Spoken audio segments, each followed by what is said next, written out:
Gold இருக்கா அப்ப இதை பண்ணுங்க, என்னது இருமல் வருதா அப்ப இது பண்ணுங்க. வின்டர் சீசன்ல நிறைய கண்டென்ட் இந்த மாதிரி பார்த்துட்டோம்ல. ஆனா உண்மையாவே கோல்ட் அண்ட் ஃபீவர் வந்தா எதுவுமே பண்ண வேணாங்க. எதுவுமே பண்ண வேணாம் அப்படின்னா எதுவுமே பண்ணாமலாம் இருக்காதுங்க. வீட்டுல இருக்கக்கூடிய சின்ன சின்ன ரெமெடிஸை பண்ணி பாருங்க. ஃபர்ஸ்ட் சுடு தண்ணியில குளிக்கிறது அண்ட் குடிக்கிறது. ஏன் அப்படின்னா அமீபா வைரஸ் அப்படின்னு இப்போ ஒரு விஷயம் போயிட்டு இருக்கு. யாராவது கேள்விப்பட்டீங்களான்னு தெரியல. கேள்விப்படாதவங்க வந்து ஆல்ரெடி நான் வீடியோ போட்டிருக்கேன், அதை பார்த்து தெரிஞ்சுக்கோங்க.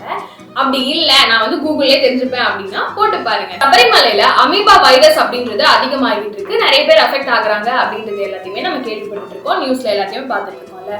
அது எல்லாமே உங்களுக்கு வராம இருக்கணும் அப்படின்னா நீங்க வந்து சுடு தண்ணியில குளிங்க, சுடு தண்ணியை குடிங்க. அதே மாதிரி நம்ம சாப்பாடுக்கு எடுக்கக்கூடிய தண்ணியை கூட சூடு பண்ணியே யூஸ் பண்ணுங்க. சின்ன குழந்தைங்களுக்கு வந்து மலையை பார்த்தா அவ்வளோ குஷியாயிடும்ல, அந்த மாதிரி மலையில நனைய வைக்காதீங்க அப்படின்லாம் நான் சொல்ல மாட்டேன், யாரும் கேட்கவும் மாட்டாங்க.